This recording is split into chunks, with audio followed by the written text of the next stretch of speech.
Okay, thank you to the organizers for giving me the opportunity to talk to you today.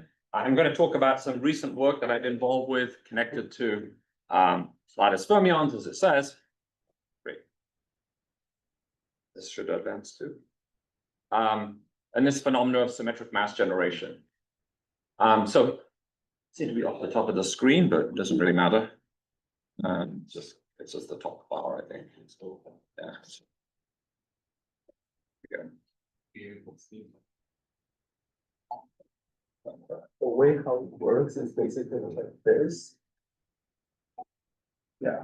So that's all right. I can just advance it here. All right. Now, so this is an outline of the talk. Of course, by now we're all aware of the fact there is no continuum gauge invariant regulator for chiral gauge theories, and that is the sort of driving motivation for some of the work I'll talk to you about. It motivates you to think about lattice methods. Of course, that's an old problem. It goes back to the earliest days of lattice gauge theory. There are a lot of well-known barriers to formulating lattice chiral gauge theories. The primary one is Nielsen-Ninomiya theorem, but there's probably a more important one that people discovered in the 90s, which is the so-called measure problem, which is the fact that the fermion measure is in general ill-defined for these theories, even when you get around Nielsen-Ninomiya. That motivates people to think about mirror models, where you start from some vector-like theory, where the fermions are in both representation G and in representation G bar of some gauge symmetry, and you try to gap out the mirrors without breaking the chiral symmetry. So in modern terms, we talk about a phenomena like that in terms of symmetric mass generation, giving masses to these mirror states without breaking the underlying symmetry and disturbing the low-lying chiral states. So I'll talk mostly today about some toy lattice models, which are aimed at sort of casting some light on this problem. So I'll talk about what are called reduced staggered fermions. So I have to tell you what reduced means. They're different from regular staggered fermions, if you know what those are. These have exact chiral symmetries, in quotes. They're not exactly the chiral symmetries you want, but they're related to them. And associated with those chiral symmetries, there are even exact lattice anomalies. And so having control over the anomaly structure gives you a much better handle on these masses, on these phases where you can gap mirror states without breaking symmetries. So I'll talk a little bit about the necessary conditions for symmetric mass generation in these models. I'll try to show you these staggered fermion models actually connect to continuum chiral fermion theories in certain cases. So I'll indicate how that goes. And if I have time, I'll say something about how you approach this from a Hamiltonian, in a Hamiltonian language. So most of what I'll say will be in the language of path intervals. So there's some references here, and there was some related work by myself and Anna Hasselfeld last year, which I won't talk about today, but it's also connected to symmetric mass generation. All right, so we'd like to have some sort of non-perturbative lattice formulation of a chiral gauge theory. That's sort of if we don't have that, it's either embarrassing or annoying that we do not at this point have such a formulation. The Nielsen-Ninomiya theorem was the primary sort of barrier for doing that, that just tells you that any local emission and chirally invariant theory has to have equal numbers of left and right-handed states, basically because of fermion doubling. The best solution to get around this theorem to date is something called the overlap fermion. And the game here is to replace the usual local gamma phi operator by this thing gamma phi hat, which is mildly non-local, and in that way it gets around the Nielsen-Ninomiya theorem. But when I try to write down a gauge theory based on projectors using gamma phi hat, I end up with this fermion measure problem, which briefly stated, it says that when I integrate out the fermions, I get an effective action for the gauge field, which looks roughly like the square root of the corresponding Dirac determinant, but then picks up this phase here, alpha. And in perturbation theory, you can show that alpha is local and gauge invariant, but there's no strong statement away from abelian theorists that that's true non-perturbatively. So this was pointed out by Martin Lusch at the end of the 90s, and it's still a problem. Right, so that's where the sort of field line is currently lying. So the mirror model solution, which was again goes back to the early days of lattice gauge theory, was to start from some sort of vector-like theory and attempt to gap those right-handed states out using, for example, some sort of strong Yukawa interactions. It's an old idea. The most recent incarnation, I think, which is relevant to the discussion today, was work by Eric Popitz and Joel Geet about a decade ago. And in fact, the overall conclusion from their study was negative. They were not able to do this. They were not able to gap those right-handed states and leave a low-lying chiral theory in their work. So it's an abelian model in 1+1. So to do this, of course, I have to cancel. The main requirement to get one of these symmetric mass generation phases to appear is you have to cancel out all the total anomalies for the mirror states. If you don't do that, you have no chance of actually achieving what you want. And in the old days, people focused on the continuous symmetries of the system. And what's really been realized within the last decade is there are also now total anomalies associated with discrete symmetries. And if you don't take those into account, you won't be able to achieve this symmetric mass generation. And in fact, that's basically what went wrong with their old study.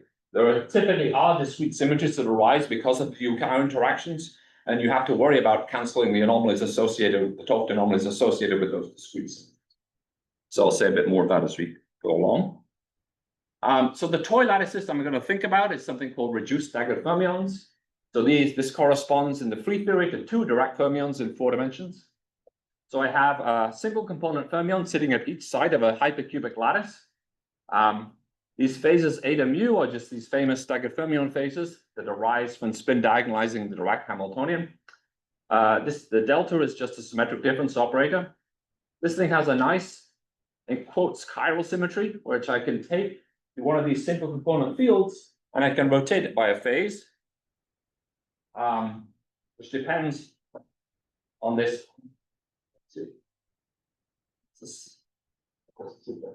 Yeah, pointer or does. Okay, forget it. This parameter epsilon of x, which is the site hierarchy, I can. So this factor here, this is the effective chiral symmetry for the lattice model. So I can rotate each one of these single component fermions by a phase, which depends on the parity of the lattice site. This is an exact symmetry of this action. If I want to build something more interesting, I can think about adding Eucauer interactions to the theory. So the particular set of Eucauer interactions I'll tell you about in a moment correspond to coupling the these staggered fermions to a field, a scalar field phi, which is in the 3 of SO4. So if you want, it's like a self-dual representation of SU4, all right, with some Eucauer coupling G. So I can add this term to the action. I can, in general, I have to think about a general action for phi in 4 dimensions, which involves kinetic operators for phi, phi to the 4th, and things like that. I'll just bundle that all into an S of phi. The key thing is this breaks this U1 symmetry down to a Z4, just because it's effectively like a 4 fermion term I've added, right? So the action of Z4 on these chi's, it just multiplies a chi by a site-dependent factor here, I epsilon, and flips the sign of phi. So it's a bit like a spin Z4 symmetry in continuum language. All right.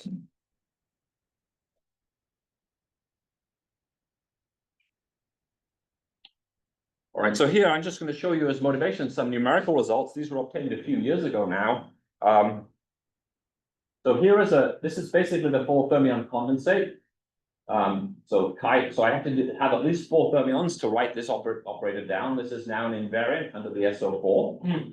As you crank up the Eucauer coupling, it undergoes a sort of sharp, what looks like a phase transition around G of 1 in this case. These different values of kappa are couplings to the kinetic operator for the scalar, so don't worry too much about them, but look at, say, the black points as an example. Sorry, the blue points as an example. So it's not actually ever 0. It's not truly an order parameter because it doesn't break any symmetries, but it switches on strongly around G of 1. And so you can see, in fact, if you look at a corresponding susceptibility, there's a nice peak at the same position. So this is numerical results were obtained maybe 5 or 6 years ago now. And it looked like there was evidence. First of all, there's no sign of a broken phase here. So I go from a massless phase, a symmetric phase, to a massive symmetric phase. And instead of forming a bilinear condensate, which breaks the symmetries, it forms only this 4 fermion symmetric condensate, right? And indeed, there's even evidence that this is a continuous transition, which is actually kind of super exciting on its own in 4 dimensions to get a new kind of fixed point for fermions. That's something we're actually investigating in more detail right now as to whether that even survives. But anyway, this is an interesting transition because it's not associated with an order parameter, but it is a phase out here where the fermions pick up a gap, but pick up a mass. All right, so it very much fits in with this SMG scenario I was telling you about. to avoid, so the question is, why did we not see a broken bilinear, which is the normal situation in a Gross-Neveu type model? So it's, of course, connected to the fact that all the Toft anomalies of the system actually are canceling out, right? So to avoid spontaneous symmetry breaking and get a trivial gap phase, you need all of these things to cancel. And so you can say, well, what are the obstructions to gauging this residual Z4 symmetry? Well, it's an on-site symmetry, so there's no problem about inserting gauge links and building a gauge invariant action. That's easy. So the obstruction could only lie in the measure. But in fact, because I have 4 fermions, this measure is actually locally invariant under Z4, right? So in fact, the measure also presents no problems to gauging. So the reason we see this exotic phase, which was not seen before in lattice studies, was basically because we've managed to cancel out these lattice Toft anomalies, right? And so we can form this 4 fermion condensate directly. Of course, it's kind of annoying or worrying, perhaps, that you have to use a large Yukawa coupling to make this work. And so you can say, can I maybe use something like gauge dynamics instead? So that's also something we looked at. You can imagine trying to gauge this SO4 symmetry, this global SO4 symmetry that I in the model. So I can just introduce covariant derivatives on the lattice. I have to have a small Yukawa term as well. It turns out if I set that to 0, I get nothing, but it can be perturbatively small here. And then I can try to use confinement in this sector to form the same 4 fermion condensate. So I'm just gauging part of the SO4. What's going on? So here's the results from a numerical study associated with this. So here is, again, that 4 fermion condensate as a function now of 1 over G squared, the gauge coupling. So the region down here, small beta, is the strong coupling region, the confining region. You can see that here. Here's the Polyakov line with different lattice sizes. The Polyakov line is going to 0 as I crank up the lattice volume. As I go into this regime, kicks up around basically 2, and that's exactly where you form this 4 fermion condensate. So in fact, this is a kind of a sort of an interesting non-QCD-like behavior. So in this confining region, instead of the system forming a symmetry breaking bilinear condensate associated with something like a pion, it actually forms this 4 fermion condensate instead, right? So this is also connected to the recent work with Anna, where we've been working on much bigger lattices itself in a similar kind of model, actually. All right, so there's sort of certainly some numerical evidence in favor of this, and we think we understand why we're seeing this SMG phase rather than a bilinear broken phase. As an aside, I'll just mention the fact that, in fact, this Z4 symmetry occurs in a more general context. If you replace staggered fermions by things called Kähler-Dirac fermions, that allows you to basically study lattice fermions on a curved background. And when you do that, you also find there's a classical chiral U1 symmetry for these Kähler fermions, which is broken by a gravitational anomaly to Z4. And you can actually compute this anomaly exactly on the lattice too. So there's no lattice corrections to that. So it arises from the path integral measure, and you'll find that the path integral measure, when you do a chiral rotation on it, just depends on the Euler number of the space, which you can capture exactly in the lattice model. So this violates the usual folklore. You can't get anomalies for systems with finite numbers of degrees of freedom. This is a counterexample to that. So I don't have time to talk about that today, but I just wanted to point it out. Again, there's a Toft anomaly for this residual Z4, which is canceled if you have multiples of 4 reduced Kähler field. So let me go back now and talk about the connection to chiral fermions. So what I talked about is a toy model, which has some interesting properties which mirror the kinds of properties you would like to have in a chiral gauge theory, a continuum chiral gauge theory. But let me say something about the how you go back to the continuum limit with these staggered fields. So I simply, the construction that goes back to the 80s is to essentially take the staggered fields, basically multiply them by elements of the Clifford algebra of gamma matrices, which are where this gamma to the B is the gamma matrix raised to a power B1, well, basically a vector, which is a vector labeling where you are in the unit hypercube. So I build the theory on a lattice with twice lattice spacings by taking the staggered fields in a hypercube and using them as coefficients in expansion over the hypercube vectors B. So this is the standard way to recover continuum fermions from lattice staggered fields. So basically, this is a matrix now. The columns of the matrix gives me the continuum spinors as I take the lattice spacing to 0. You notice, of course, in 4 dimensions, there are 4 columns. So that's the replication you expect of staggered fermions. So staggered fermions don't give you 1 fermion in the continuum limit. they give you 4 in 4 dimensions, corresponding to the columns of this subside. If I take an explicit chiral basis for these gammas, then because I'm taking the reduced field, so I'm projecting out half the degrees of freedom, I actually end up with 2 zeros off the block. And so this is the form of this matrix formally in the naive continuum limit. It has a 2 by 2 block here and a 2 by 2 block here. That's the only thing that survives, right? So I have a left and a right-handed doublet of Weyl fields automatically emerging associated within the continuum and SU2 cross SU2 flavor symmetry. Okay. So let's take a closer look at that for a second. This has a sort of chiral structure. If I was to gauge this SU2 cross SU2, then I wouldn't be able to write down any mass term for this theory, because the Majorana mass terms I could write for these blocks on their own would vanish because it's SU2, and the cross term here, involving both diagonal elements, would not be flavor invariant if I was to gauge the SU2s, right? So this is part of a chiral gauge theory. In fact, I just told you need 4 copies of this to cancel out that Z4 Toft anomaly. So the minimal symmetry of the anomaly-free model is actually SU4 cross SU2 cross SU2 in the continuum. If I just insert if I look at the matter representations this corresponds to, it's precisely 421 plus 4 bar 1, 2. So it's Patti Salam. So these reduced staggered fermions, if you could take the continuum limit in the right way, so you're able to get an emergent SU2 cross SU2 gauge symmetry, would automatically target the Patti Salam chiral theory. So you wouldn't get a generic chiral theory. It's giving you very specific chiral theories. In this case, the simplest one being Patti Salam. All right. So that's kind of an interesting observation, which is motivation for some of what we're up to these days. The question is how you arrive at this gauge SU2 cross SU2. All right. So the point is that the lattice breaks this down, right? So I've maintained the Z4 symmetry, but I certainly break this symmetry because these staggered fields live at different lattice sites in the unit hypercube. So I simply can't rotate them into each other under these continuum SU2s. So the question is how you achieve a chiral gauge theory in the continuum. Well, the lattice theory is invariant under what are called shift symmetries. So I can take these chi's and I can shift them by just one lattice spacing that takes me within terms within the hypercube.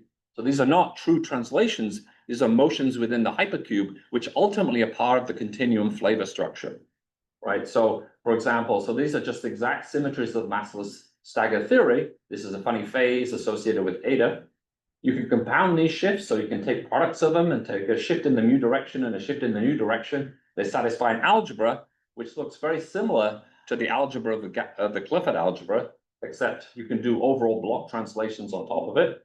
In fact, you can show this is a subgroup of the continuum flavor symmetry. And this has been known for a long time in the lattice community. This is not a new observation. But these shift symmetries prohibit lattice mass terms. So just like an axial symmetry would in the continuum, and they guarantee the restoration of the global version of SU2 cross SU2 in the continuum limit. This is called restoration of case symmetry if you're talking to a lattice audience. So this is actually not controversial. These shift symmetries are crucial in showing that without fine-tuning, you get SU2 cross SU2 globally in the continuum. Of course, and just to give you just to show you how that works in more detail, if I take this matrix field I talked about before in the continuum, then a flavor transformation acts on the right according to this factor here, and I'm just doing SO4, so there are 2 gammas here. That, because I've gone to the lattice, the possible angles of rotation are just multiples of 2 pi over 4, right? So in the end, this just collapses to right multiplication by gamma mu, gamma nu. If I insert that into this expansion for the involving the staggered fermions and move some gamma matrices around, I just find the shift symmetries. So the shift symmetries are directly connected to a subgroup of the continuum flavor symmetries. So that's where this algebra is coming from.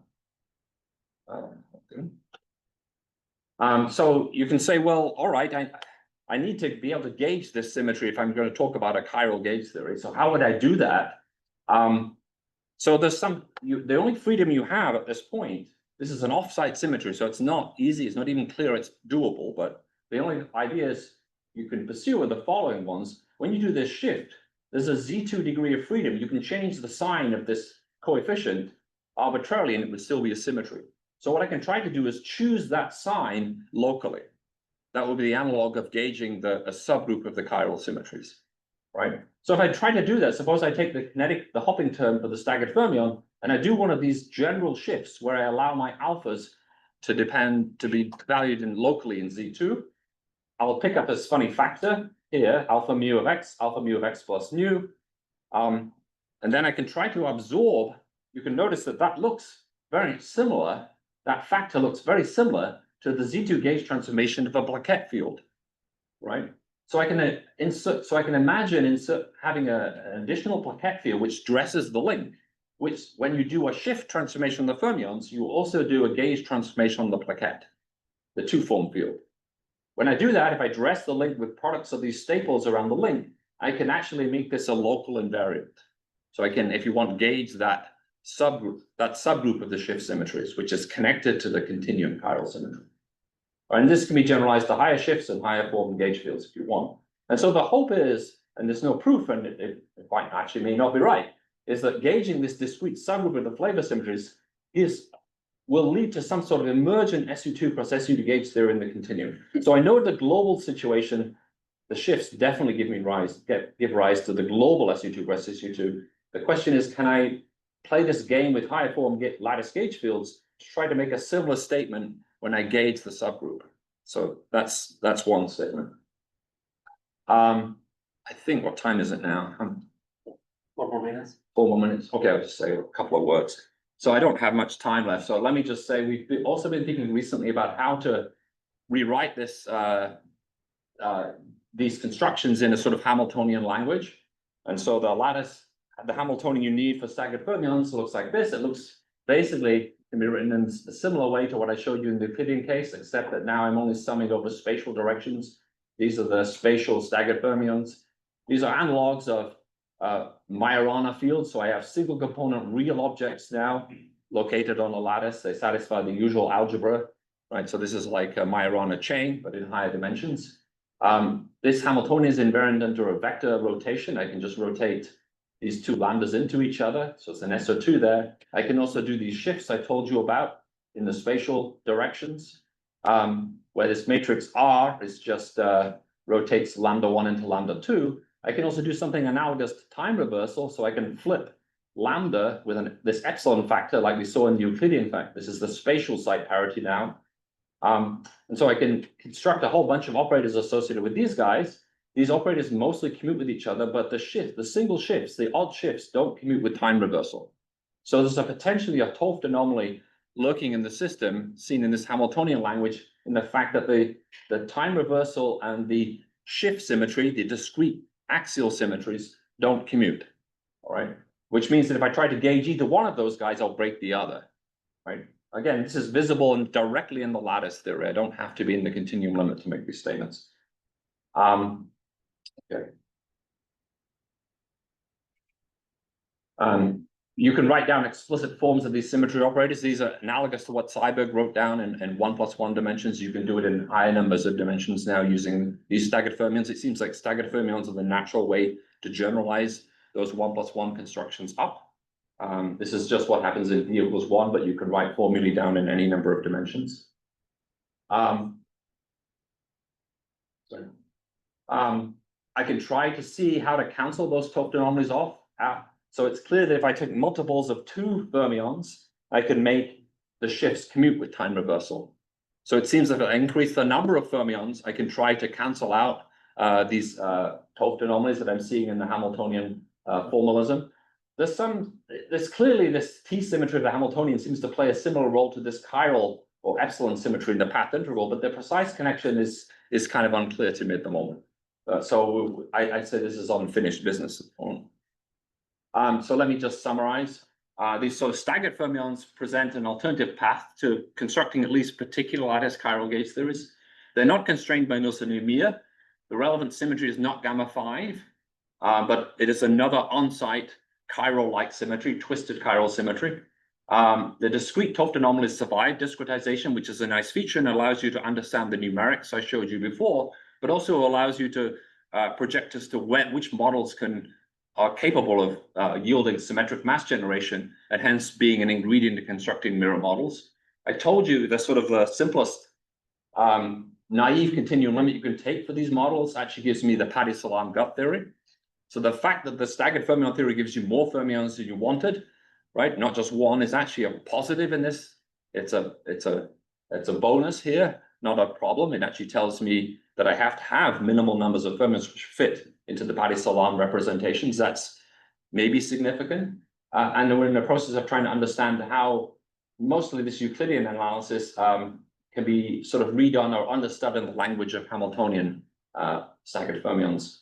So clearly the hardest problem here is trying to gauge these lattice shifts or these lattice translations.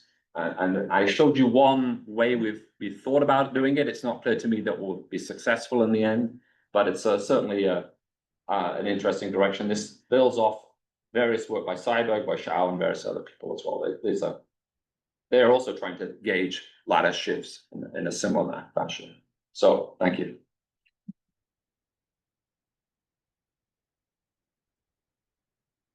All right, we have time for some questions. Yeah. Hi, Simon. So in the target Patty-Salam model we're Yeah. trying to get, is there by any chance a one-form symmetry? And if so, there's a lot of small, also ones, the right one. I don't know, actually. Yeah, that might be a nice thing to check, right? Because Yeah. there might conceivably be a two one-form symmetry, Yeah. depending on the details of exactly how the matter couplings. Well, if I'm going to try to gauge the shifts, I'm going to have to put highest form symmetries in there. Right, but the reason I'm mentioning it is knowing the full set of symmetries in target continuum. Sure. theory Sure. Would be a good guide to what you need to do. Absolutely. Yeah, that's good. Patty-Salam is fundamental form, right? Yes. Well, It cannot have one form. that's a little bit subtle with that because the standard model also has fundamental fermions and yet it could have a one-form symmetry. Like Yeah. I mean, these one-form symmetries, Has many gates. the one-form symmetries I told you about here, of course, have to collapse the zero-form symmetries in the continuum limit, right? They're, in the end, the gauge field you need carries more indices, but some of those indices become internal indices, presumably in the continuum limit. They don't survive as true continuum one-form symmetries. At least I don't think so. So we should chat. Yeah, thanks for a great talk. I just wanted to point out the last part of your talk with these Majoranas, staggered Majoranas. There is a lot of connection with a joint UCD2, the Hamiltonian, we're all down. There will be talks Okay, so I'll later in the conference, in particular, the unit shift sometimes maps you to a different vector of the series. Oh, interesting. Okay, all right. I'll look forward to those talks. Yeah. Benjamin Ross. Thanks. More questions? Comments? So for this shift, it's important that you have periodic boundary conditions on the lines. You can manage the antiperiodic too, actually. I mean, we were thinking only in What about like because open boundary conditions, you lose the shift symmetry in the corresponding is there direction. some still remnant of this shift, so some like reflection or? Question. Maybe, I haven't thought about it. Yeah, no. Naively, open boundary conditions will just kill you. There are other staggered fermion models you can construct actually, which are very interesting with open boundary conditions, which I didn't talk about, which chat about later. But in that case, I believe that shift symmetry is completely broken.